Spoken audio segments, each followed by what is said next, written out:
Yo, what's going on YouTube? And welcome back to Goal Line Hockey. It's your boy Kevin Forte, and we are taking a look today at the Philadelphia Flyers. Some good news for the Flyers, maybe bad news depending on who you are. The Philadelphia Flyers on the second day of the draft decided to go with an interesting move here. Now, it makes sense in the context. They made a trade. A pretty interesting trade, in fact.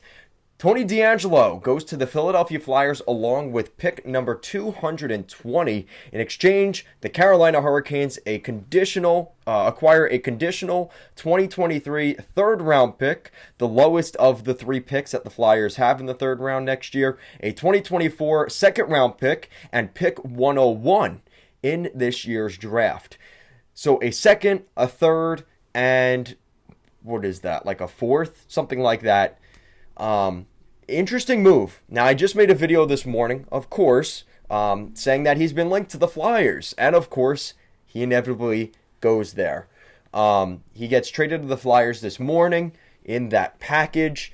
And then he ends up signing a contract. Just to add to that, Tony Deangelo signs a 2-year, $5 million per season contract. Really good contract. Honestly, I was guessing that it was going to be a 5/5, right? I had the dollar amount right, but I was expecting maybe more term on it. It's only a 2-year deal.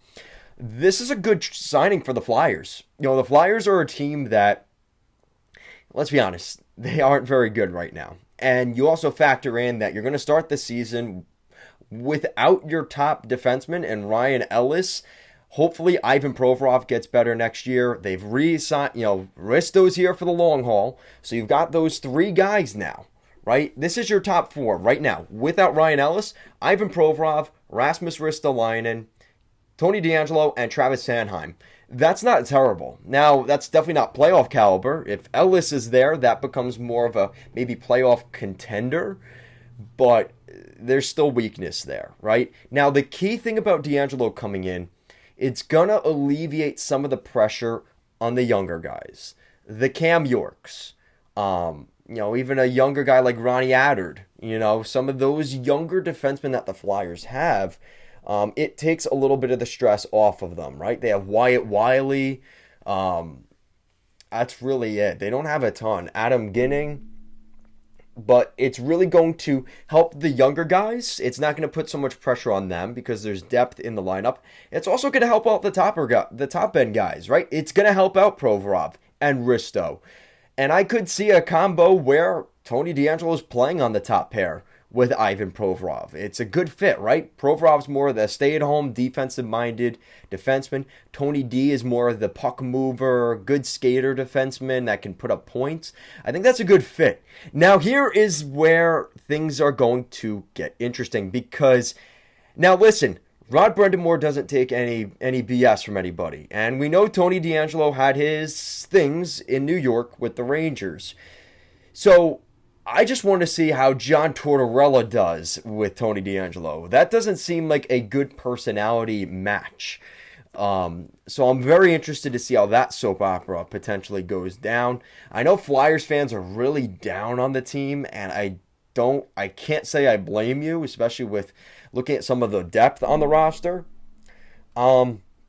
But there's potential here. I mean, adding Tony Deangelo here is a big help for them. And definitely, if Ryan Ellis is going to be out most of next season, you can put Tony D in there and be pretty confident he's going to be a good player for you. I think that's a good add for the Flyers. Again, he has his things, of course, but on the ice, he's a good hockey player, and he's kind of annoying. And I think that the Flyers will embrace that kind of annoying attitude energy. I think Tony D will fit right in. I'm not saying that facetious. I'm serious. I think he is a good fit for the Flyers.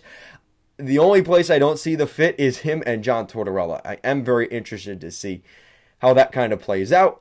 But let me know what you guys think down below. What do you think of the trade? What do you think of the Flyers picking up Tony Deangelo? He stays in the Metropolitan Division. This is his third team in the East, right? It was Tampa, the Rangers, Carolina, and Philly. He seems to have an affinity for staying on the East Coast. But this is a good move for the Flyers, honestly. Now, the problem is they only have $5 million in cap space.